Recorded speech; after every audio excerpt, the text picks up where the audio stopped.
प्रश्न नंबर 64। भारत में एपलावी समिति की स्थापना हुई निम्नलिखित में सुधार करने के लिए, तो उत्तर है डी, भारतीय प्रशासन को सुधार करने के लिए।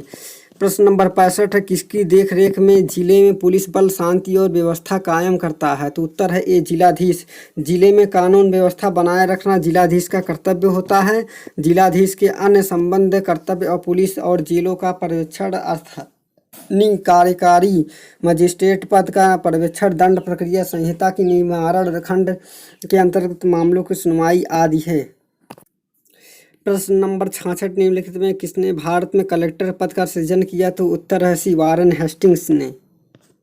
भारत में कलेक्टर पद का सृजन 1772 में वारेन हेस्टिंग्स ने किया। भारत में जिला प्रशासन ब्रिटिश राज की देन है। वर्ष 1947 में भारत की स्वतंत्रता प्राप्त के बाद भारतीय सिविल सेवा का गठन किया गया। लोक सेवाओं का जो स्वरूप हमें विदेशियों से उत्तरदायित्व स्वरूप प्राप्त हुआ, वह विदेशी शासन की स्वास्थ्य और प्रशासनिक व्यवस्थाओं में से एक है। प्रश्न नंबर 67, लाल बहादुर शास्त्री राष्ट्रीय प्रशासनिक अकादमी कहाँ है, तो यह मसूरी में है, उत्तराखंड में। लाल बहादुर शास्त्री राष्ट्रीय प्रशासन अकादमी मसूरी उत्तराखंड में स्थित है। इसकी स्थापना 1959 में भारतीय प्रशासनिक सेवा ट्रेनिंग स्कूल दिल्ली तथा भारतीय प्रशासनिक सेवा स्टाफ कॉलेज को मिलाकर नेशनल एकेडमी ऑफ एडमिनिस्ट्रेशन के रूप में किया गया। प्रश्न नंबर 68 है, लाल बहादुर शास्त्री प्रशासनिक अकादमी स्थित है, तो यह है मसूरी में। प्रश्न नंबर 69 है, IAS के लिए भर्ती एजेंसी कौन सी है, तो यूनियन पब्लिक सर्विस कमीशन यानी UPSC है। संघ लोक सेवा आयोग UPSC भारत के संविधान द्वारा स्थापित एक संवैधानिक निकाय है। भारतीय प्रशासनिक सेवा IAS के योग्य उम्मीदवारों का चयन, प्रशिक्षण, अनुशासन एवं पदोन्नति संबंधी संवैधानिक दायित्वों का निर्वहन करती है। संविधान का अनुच्छेद 315 से 323 में संघ लोक सेवा आयोग और राज्यों में राज्य लोक सेवा आयोग का गठन का प्रावधान है। प्रश्न नंबर 70 है, प्रशासकीय स्टाफ कॉलेज स्थित है, उत्तर है सी, यानी हैदराबाद में। वर्ष 1947 में स्थापित प्रशासकीय स्टाफ कॉलेज हैदराबाद में स्थित है। इस संस्थान में सरकारी व गैर सरकारी उच्च पदाधिकारियों के व्यवसायिक प्रशिक्षण दिया जाता है। प्रश्न नंबर 71 है, राष्ट्रीय पुलिस अकादमी का नामकरण निम्नलिखित में से किस राजनेता के नाम से, तो सरदार वल्लभ भाई पटेल पुलिस अकादमी के नाम से। 15 सितंबर 1948 में माउंट आबू राजस्थान में राष्ट्रीय पुलिस प्रशिक्षण कॉलेज की स्थापना की गई। बाद में इस प्रशिक्षण अकादमी का नाम सरदार वल्लभ भाई पटेल के नाम से कर दिया गया। इसे 1975 में हैदराबाद में स्थानांतरित कर दिया गया। प्रश्न नंबर 72 है, लाइन एजेंसी का अर्थ है, तो उत्तर है बी, कार्यान्वित करना।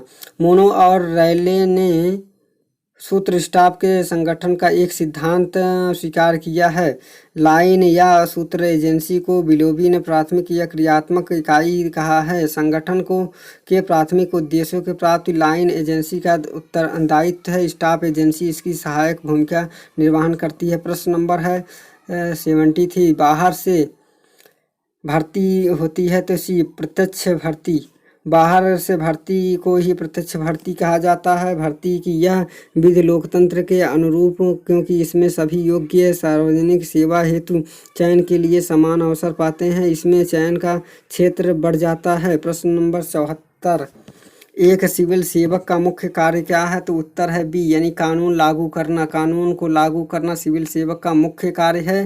राजनीतिक कार्यपालिका बजट पास करता है। सिविल सेवा आचरण नियमावली में कोई भी सिविल सेवक सेवा के दौरान ना तो किसी राजनीतिक दल का सदस्य बन सकता और ना ही चुनाव लड़ सकता है। सक्रिय राजनीतिक गतिविधियों में संलिप्त होना सिविल सेवा के लिए आचरण संहिता का गठबंधन माना जाता है, जो विधि के अनुरूप दंडनीय है। प्रश्न नंबर 75 है, डाक व तार प्रशिक्षण संस्थान कहाँ स्थित है, तो उत्तर है डी, यानी सहारनपुर में। प्रश्न नंबर 76 है, द्वितीय प्रशासनिक सुधार आयोग की अध्यक्षता निम्नलिखित में किसने किया? तो उत्तर है डी यानी वीरप्पा मोइली। द्वितीय प्रशासनिक सुधार आयोग का गठन 31 अगस्त 2005 को वीरप्पा मोइली की अध्यक्षता में किया गया। द्वितीय प्रशासनिक सुधार आयोग ने 15 रिपोर्ट दी। इसमें सभी 15 रिपोर्ट सरकार ने निर्णय ले लिए और उसे सिफारिश को स्वीकार कर लिया गया। प्रश्न नंबर 77, द्वितीय प्रशासनिक सुधार आयोग का चौथा प्रतिवेदन निम्नलिखित में से कौन किसमें है संबंधित है? तो शासन में नैतिकता। द्वितीय प्रशासनिक सुधार आयोग का चौथा प्रतिवेदन शासन की नैतिकता से संबंधित। पहला प्रतिवेदन सूचना का अधिकार, सूचना सुशासन की मास्टर कुंजी तथा अंतिम या 15वीं रिपोर्ट राज्य और जिला प्रशासन से संबंधित है। प्रश्न नंबर 78, नौकरशाही की बढ़ती शक्तियों को निम्नलिखित में से किस लेखक ने नए प्रकार के अधिनयवाद की संज्ञा दी है? तो यह है लॉर्ड हेवर्ट। प्रश्न नंबर 79 है, एक्स और वाई सिद्धांत का संबंध है? तो उत्तर है डी डगलस मैक्सग्रेगर और सामाजिक मनोवैज्ञानिक उपागम से है।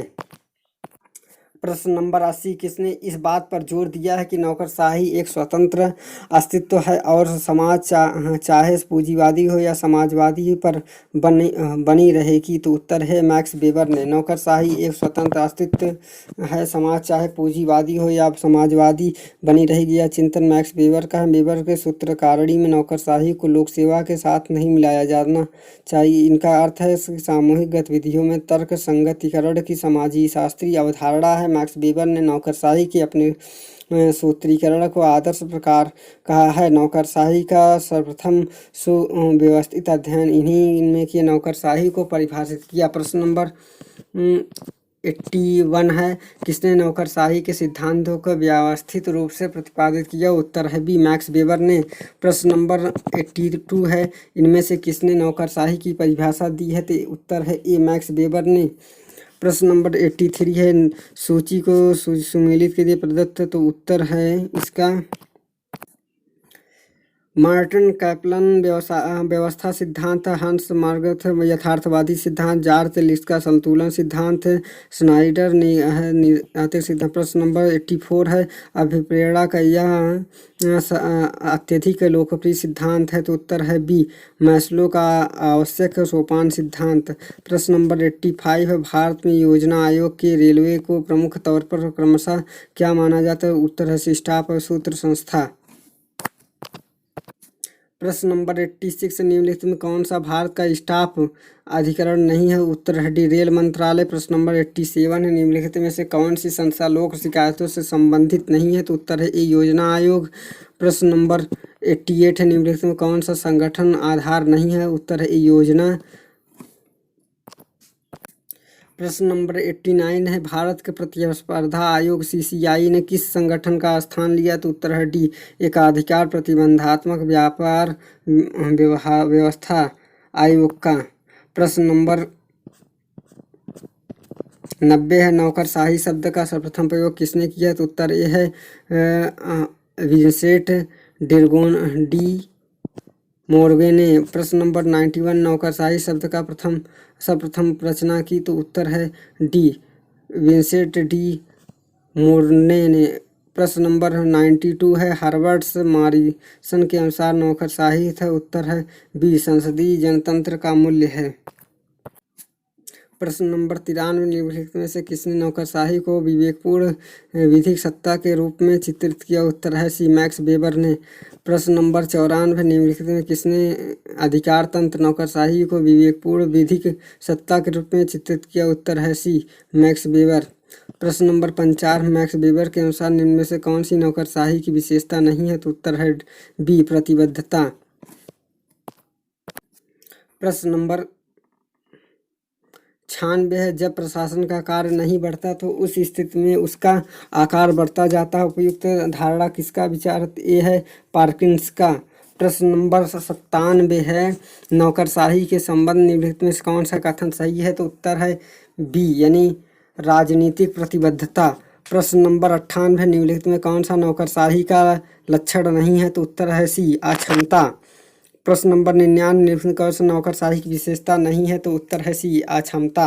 प्रश्न नंबर 100 है, निम्नलिखित में से किस देश में नौकरशाही की शुरुआत लूट प्रथा के रूप में हुई? तो उत्तर है बी यानी अमेरिका।